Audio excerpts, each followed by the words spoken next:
on the 3-5 Martyr Heretic profile in human design. I am Dr. Kate Flynn. Welcome back to my channel.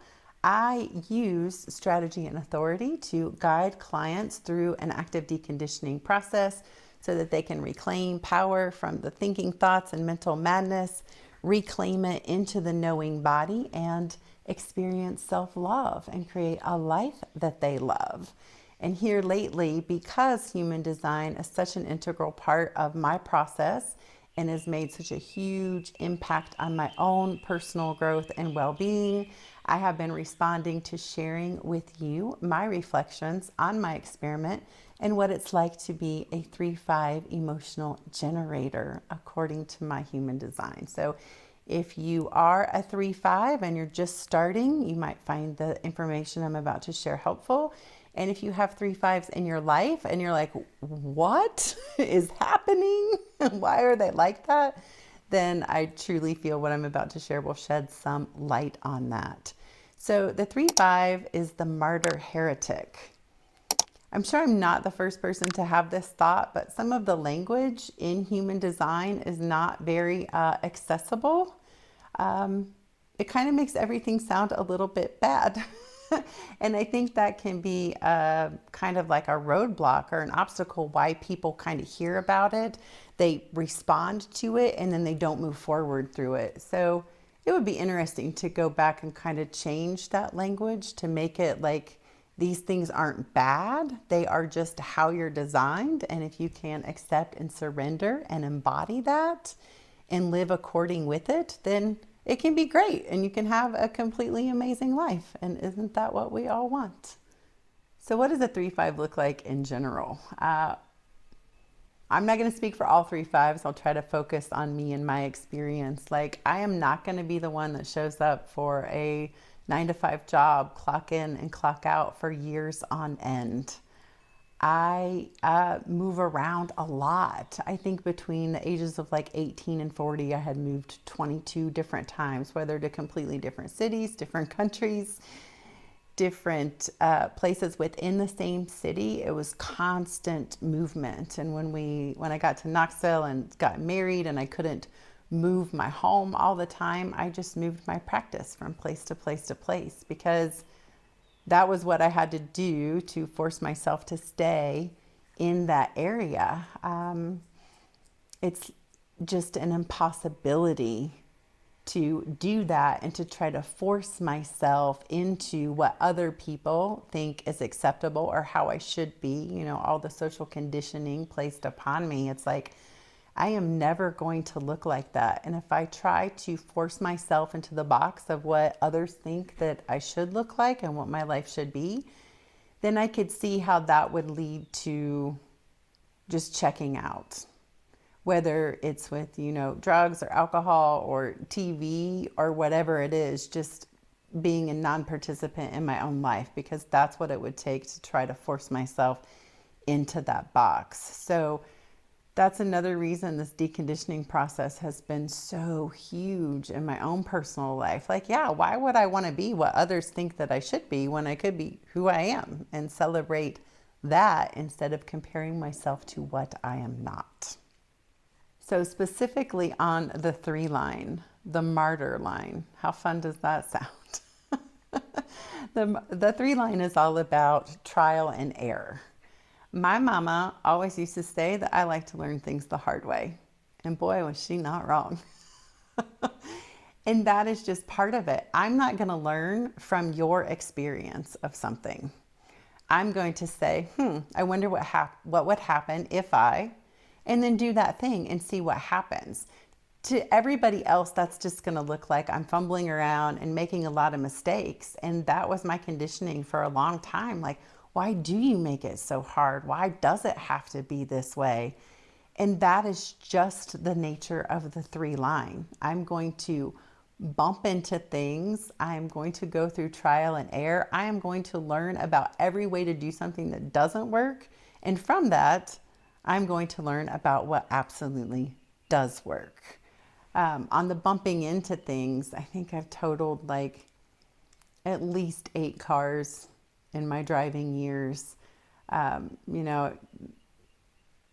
in high school, my best friend and I, we were known as the crash test dummies, or Thelma and Louise, because we were just always in the thick of it and bumping into things. And that is how I learned. So the outside world will call it mistakes, and that's what they even call it in the human design world. But really, it's just opportunities for me to learn and grow, collect experience, glean the things that do work, and let go of the things that don't work. And, you know, coming into my 46th year, I feel like I can tell you all of the things about growing a healing practice, developing strategies, the marketing, the whatever it is. I can tell you what will not work.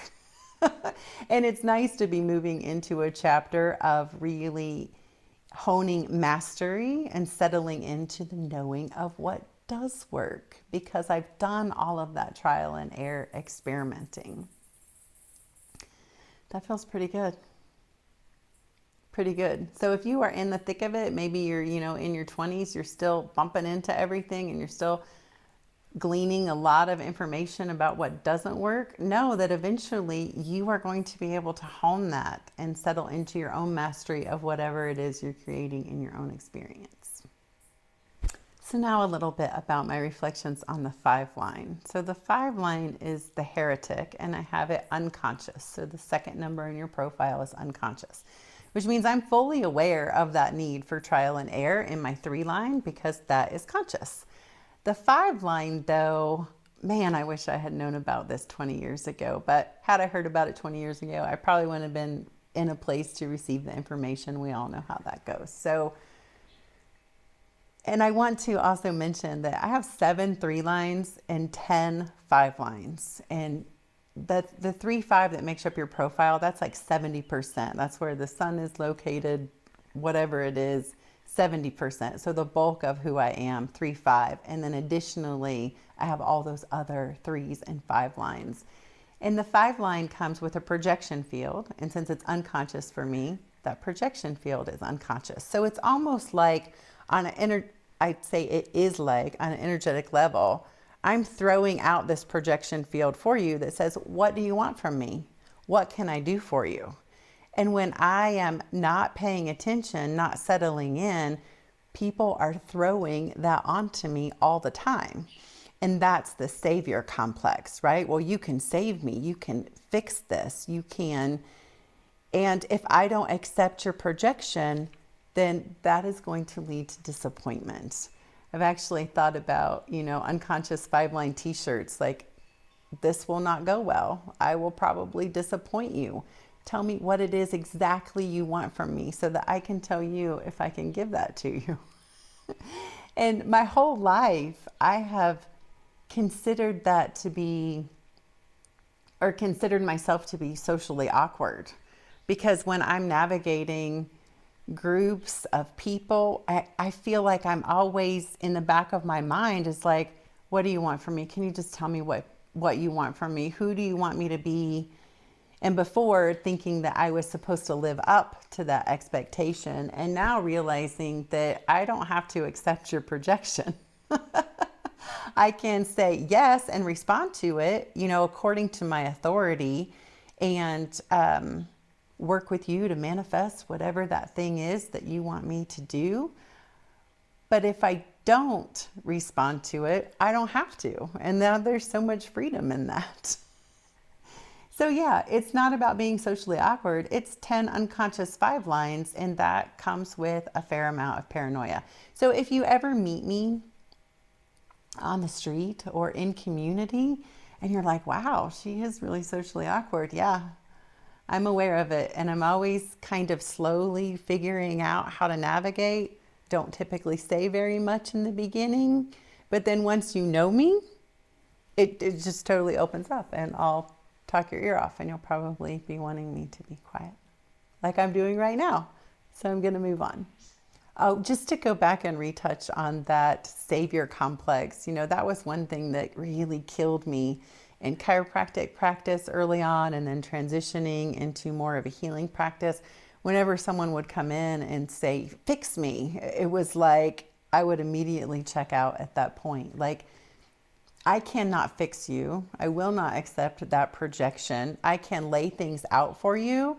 I can teach you biomechanics. I can do the adjustment. I can bring awareness to your strategy and authority and lay different options out for you.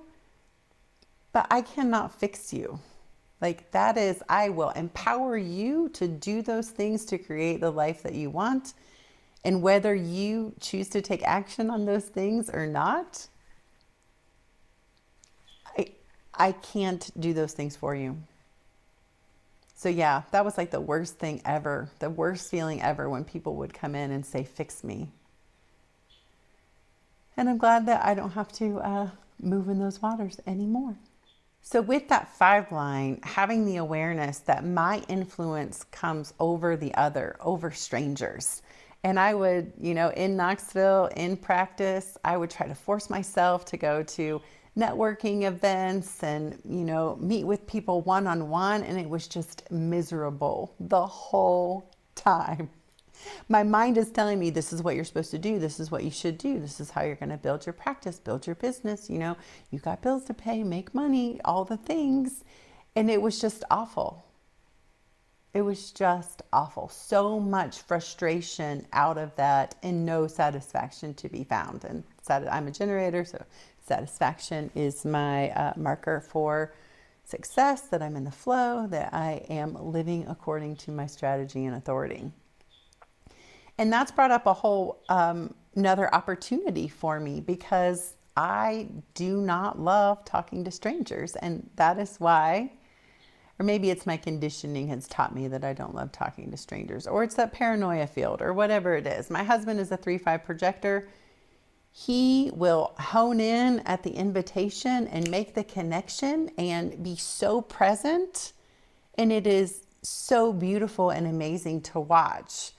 And meanwhile, I'm like, well, I'll make a YouTube video. I'll do a TikTok video. I'll do all these things because I'm just putting information out there, and I am not so aware of any projection that you are placing upon me as you watch that.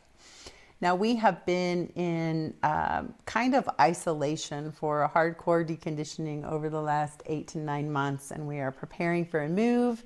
And we're really feeling like, I am for the first time in a long time feeling really ready to re-engage in community. So it will be, I'm curious and interested to see how I will navigate that, like talking to strangers and engaging and recognizing the paranoia and knowing that I am at choice point to respond to the projection and accept the invitation or to not. So I'll probably do another video on that in a few months after I've had time to have those experiences and responses. I am really learning to embrace and love my design because it resonates so strongly with me. I know that these things are true about myself, and in accepting and surrendering to that, then man, I can love myself, I can experience a good life, I can have tons and tons of satisfaction. I feel like that is just a really cool thing. And I'm grateful to have accumulated all these experiences and lessons learned, so that if you are inviting me to a projection field of working with you to be your guide, then I want to do that. That just is what totally lights me up. So thank you for watching. If you haven't already, please like, subscribe, share, and comment. And if you're really responding to the information I'm sharing and you feel like I would be a correct guide for you, then reach out. I would love to work with you.